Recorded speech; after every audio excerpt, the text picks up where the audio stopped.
আসসালামু আলাইকুম। উপন্যাস হৃদমায়ার প্রেমগাথা পর্ব ৭। লেখনীতে রিক্তা ইসলাম মায়া। উপন্যাস পাঠে আমি কানিজ রহমান। অবস্থানটা হৃদের গুলশানের বাড়িতে। এখানে হৃদের একারত বসবাস বডিগার্ড ও বেশ কিছু ছেলেদের নিয়ে। আসিফ হৃদের কথা মতো হাফেজ সাহেবকে রাজশাহী থেকে ঢাকা এনেছে দেখা করাতে। এতে করে হাফেজ সাহেব বেশ ইতস্তত।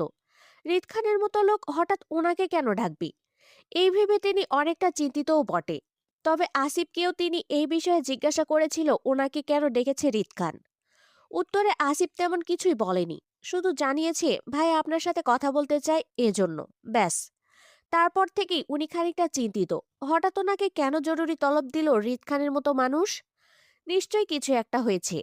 এমনি এমনি তো আর ওনার মতন একজন মানুষকে ডেকে গোপনীয়ভাবে কথা বলতে চাইবে না হৃদ খান। হাফেজ সাহেব চিন্তিত মুখে আসিফের পেছন পেছন হৃদের বাড়িতে ঢুকলো। বড়লোকের বিশাল কারবার সেটা উনি হৃদের বাড়ি দেখে বুঝলো। শৌখিন মানুষগুলোর সক্ষতাটা তাদের বাড়ি দিয়ে বোঝার আরেকটা উপায়। হাফেজ সাহেব মাথা তুলে আশেপাশে তাকিয়ে বাড়ির পরিবেশ দেখতে দেখতে বাসার ভিতরে ঢুকলো। এই বাড়িতে কোনো মেয়ে মানুষ দেখলো না উনি, তবে বেশ কিছু ছেলেদের চোখে পড়ল। তিনি বুঝতে পারলো রাজনৈতিক কারণে এসব ছেলেরা হৃদ খানের পিছনে কাজ করে, আর আসিফ তার খাস লোক।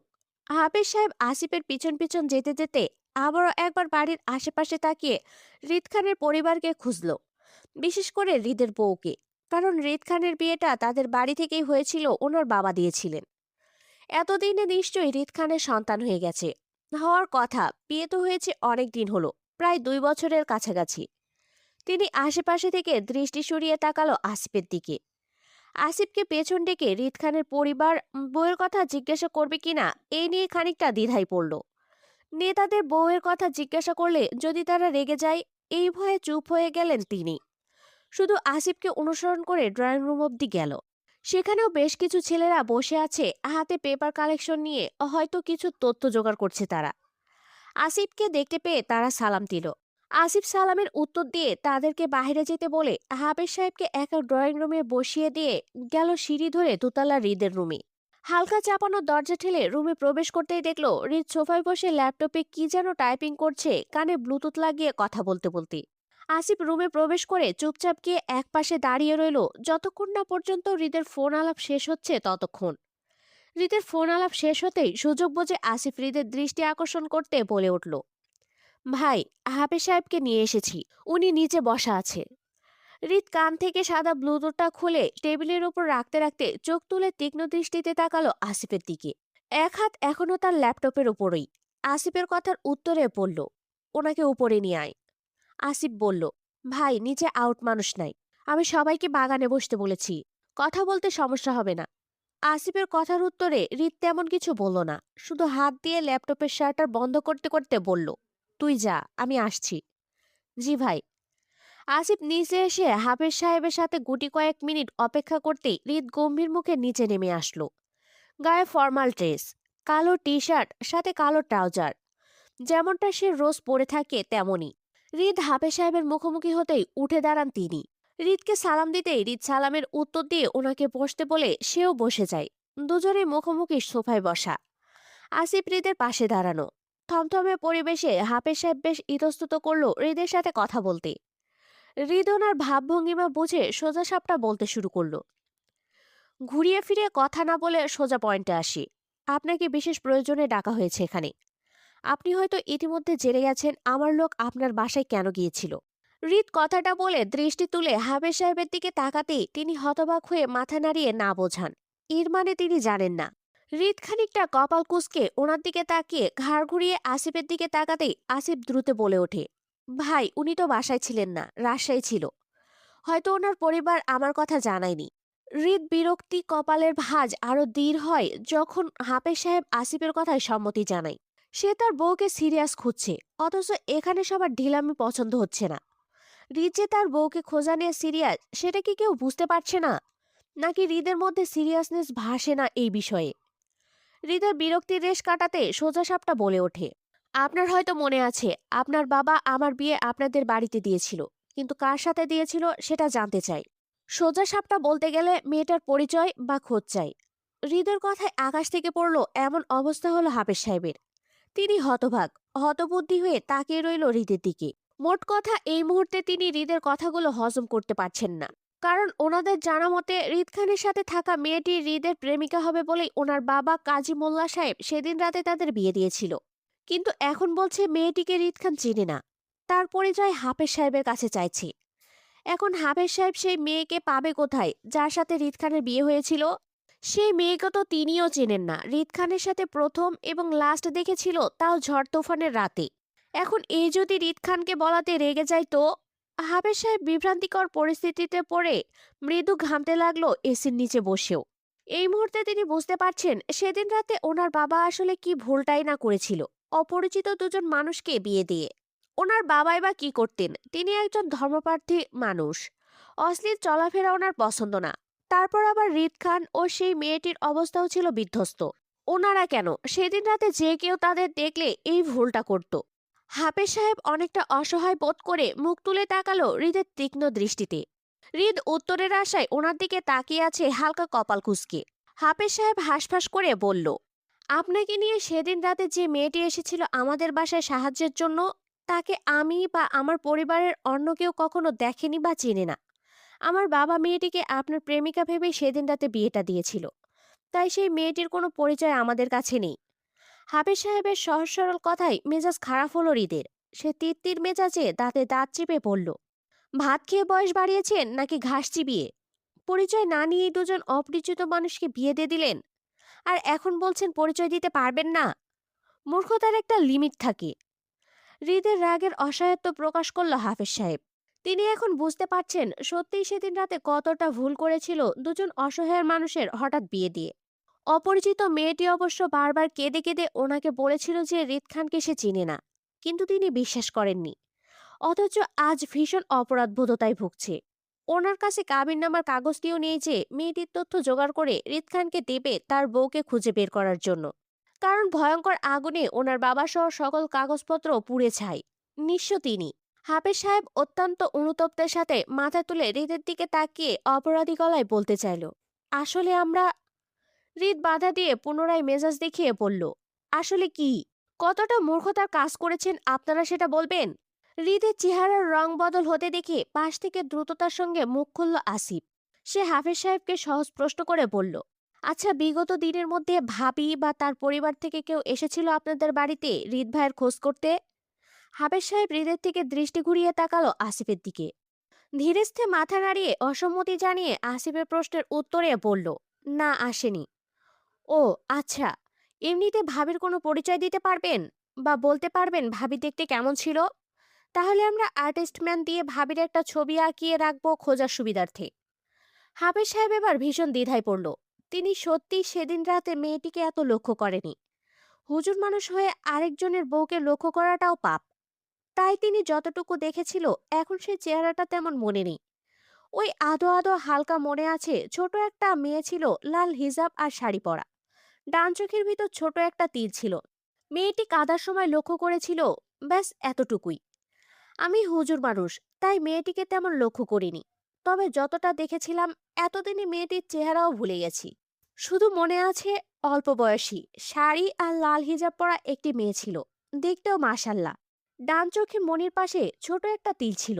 কিন্তু চেহারার গঠন বর্ণনা করার মতো এই মুহূর্তে আমার তেমন কিছুই আর মনে নেই স্যার। হৃদের বদলতে চেহারাটা ধীরে ধীরে শান্ত হয়ে আসলো হাফেজ সাহেবের কথা শুনে। হৃদ জানে যে নিজে থেকে লুকায় তাকে খুঁজে বের করা মুশকিল। তার অচেনা বউও তাই। ধরা দিবে না বলে গা ঢাকা দিয়ে লুকিয়ে আছে। কোথায় লুকিয়ে আছে কে জানে।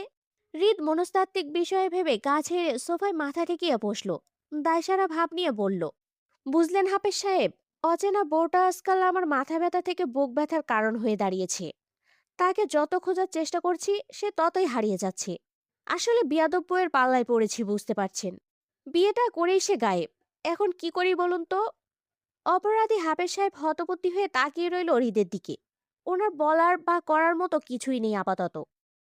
এক বুক হতাশা নিয়ে 15 দিনের মতো বাড়িতে থেকে সুস্থ হয়ে চট্টগ্রাম শহরে ফিরেছিলাম আরো 15 দিন আগে। তারপর থেকে আমাদের রেগুলার কলেজ, কোচিং সবই চলছে।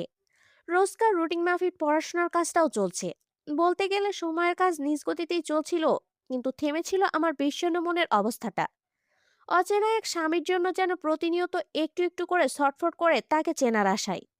লোকটা দেখতে কেমন হতে পারে সেই চিন্তা করতে করতে একটা কাল্পনিক চিত্র এঁকে ফেলেছিলাম আমি মনে মনে।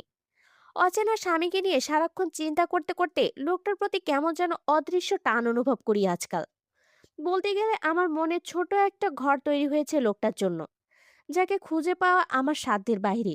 সেদিন নরসিংদী থেকে সবাই হতাশ হয়ে ফিরলেও আমি ফিরেছিলাম অসুস্থ মন নিয়ে তীব্র কষ্টে।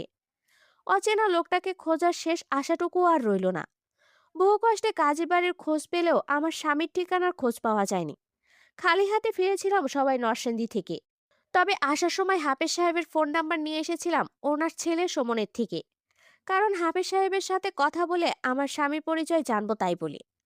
সেদিন নরসিংদী থেকে ফেরার পর আমার আবার ধুম বাঁধিয়ে জ্বর উঠল। পুরো দুদিন অসুস্থ ছিলাম গায়ের তীব্র জ্বরে। তবে আমার অসুস্থতাটা শরীরের থেকে মনের বেশি ছিল। তৃতীয় দিনের মাথায় আমার সকল বান্ধবীরা আবারও হাজির হয় আমাদের বাড়িতে আমার অসুস্থতার বাহানা দিয়ে দেখতে এসে। তারপর পঞ্চ বান্ধবী মিলে রুমের দরজা বন্ধ করে ফোন দিলাম হাফেজ সাহেবের ফোনে। উদ্দেশ্য ছিল আমার স্বামীর খোঁজ করা। কিন্তু ভাগ্য খারাপ হলে যা হয় তাই হলো। সেদিন থেকে আজ পর্যন্ত হাফেজ সাহেবের ফোনটা আমরা বন্ধ পাচ্ছি। প্রতিবারই নট রিচেবল বলছে ফোনের ওপাশ থেকে।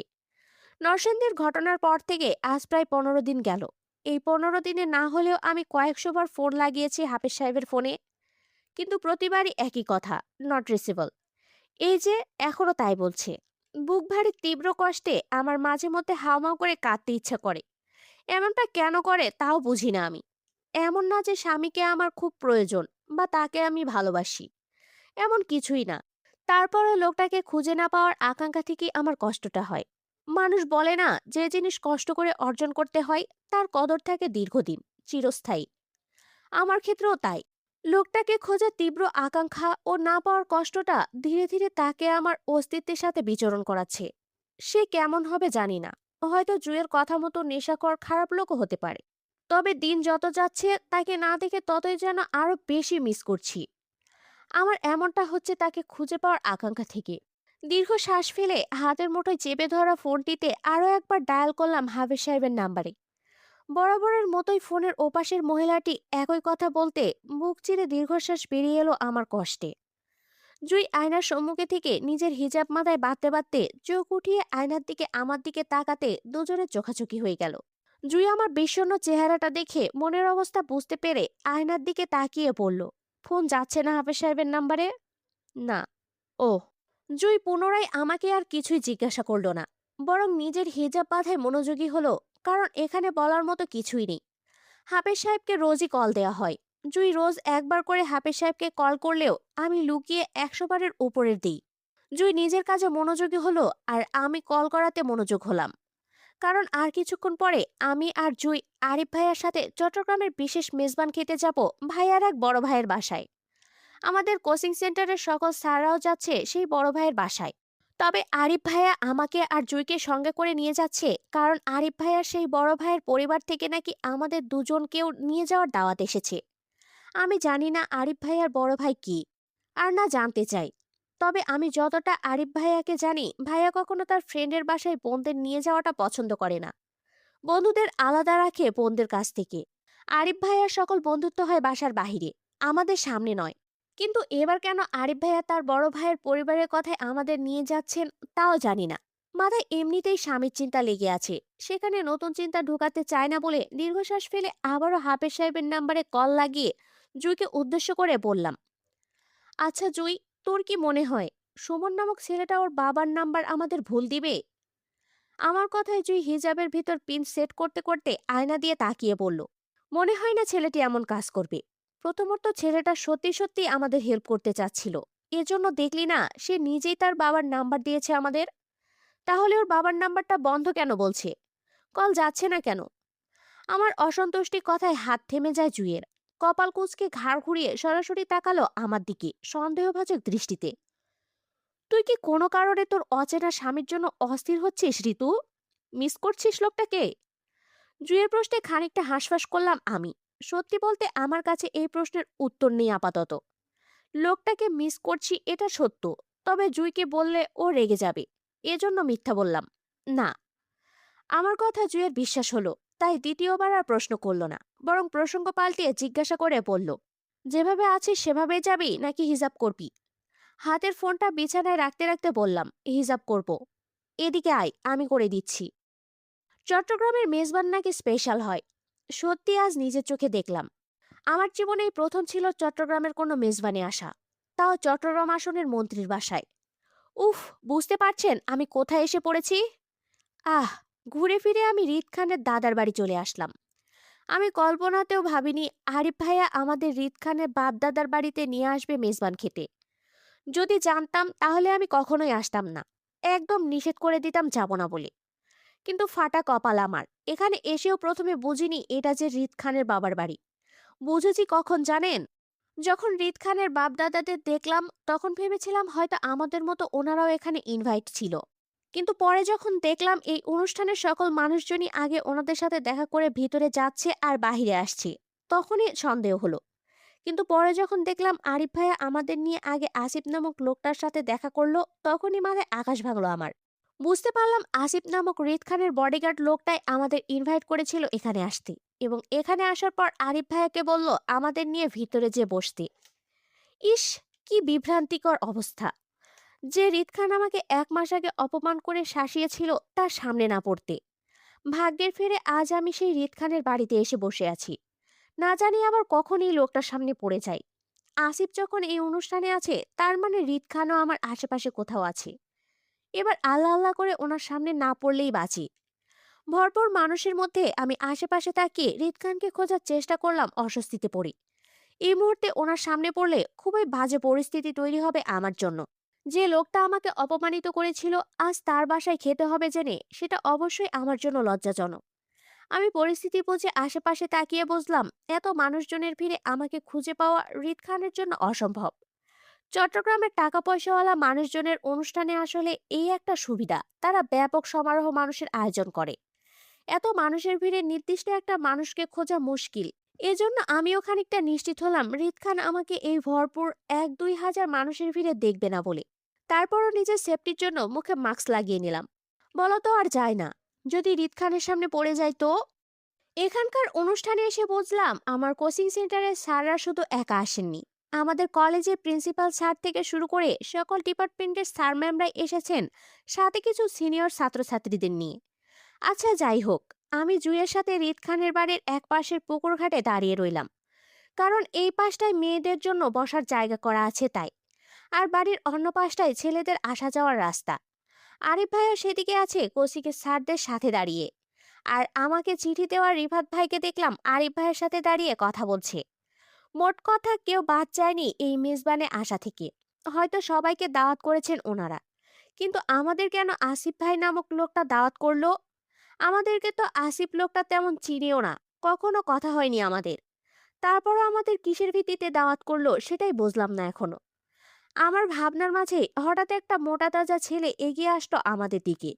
সব মেয়েদের উদ্দেশ্য করে জানালো আমাদের সবাই খাবার প্যান্ডেলের দিকে যেতে। সবাই উঠে দাঁড়ালো, সাথে আমিও গেলাম মেয়েদের জন্য বরাদ্দ করা আলাদা প্যান্ডেলে। জুয়ের পাশাপাশি বসলাম। আমাদের টেবিলে আরো 7-8 জনের মতো মেয়ে মহিলা মিলিয়ে বসলো।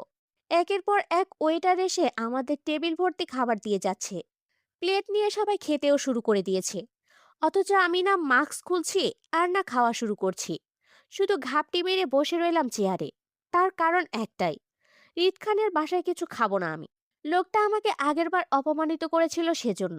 আমার আত্মসম্মান এতটাও ছোট নয় যে একজন অপরিচিত লোকের অপমান সয়ে তার বাসায় খেতে বসে যাব। জুই থেকে শুরু করে আমাদের টেবিলে বসা সব মহিলা পর্যন্ত আমাকে খাওয়ার আদেশ দিচ্ছে বারবার।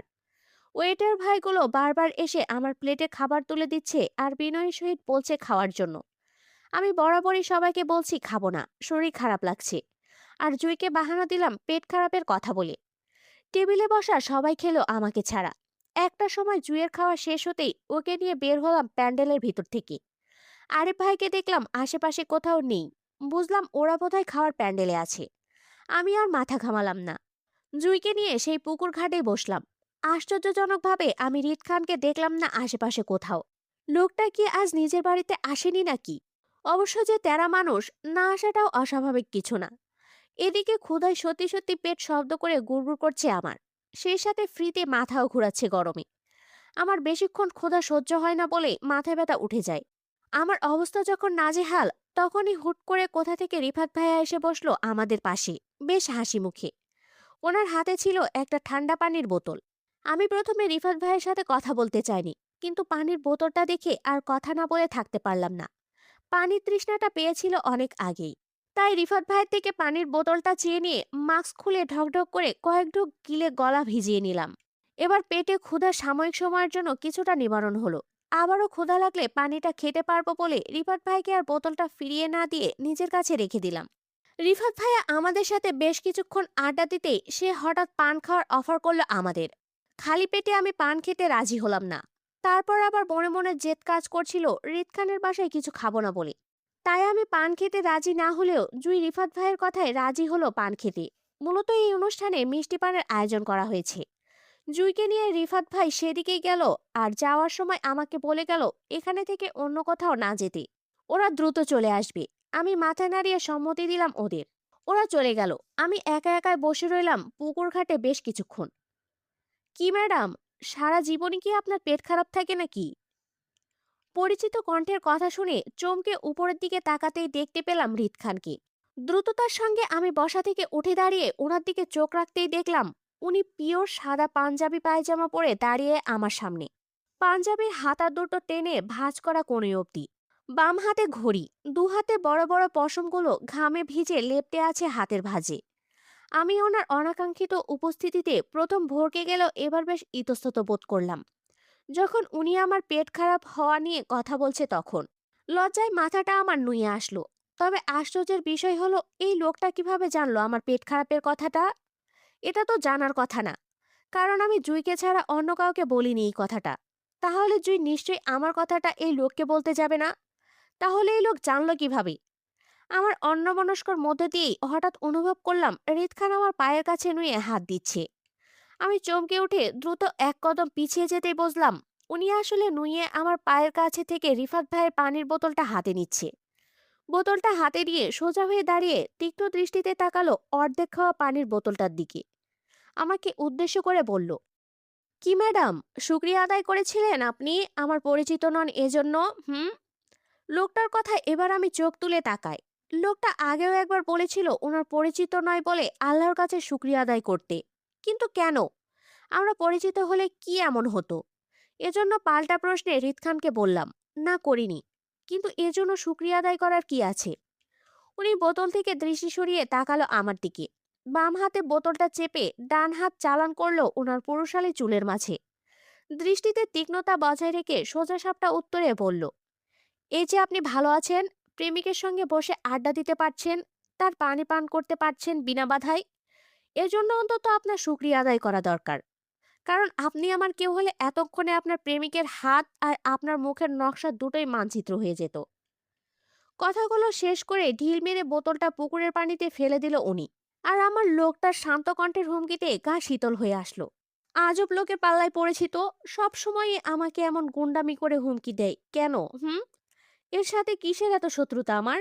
এই নিয়ে চতুর্থবারের মতো দেখা আমাদের। প্রতিবারই এমন হুমকি ধামকি দিয়ে আমায় অপমান করেছেন লোকটা। আজ ওনার বাসায় এসেছি মেহমান হয়ে। আজ অন্তত একটু ভালো ব্যবহার করা যেত আমার সাথে। অথচ তার কোনো পরিবর্তন নেই।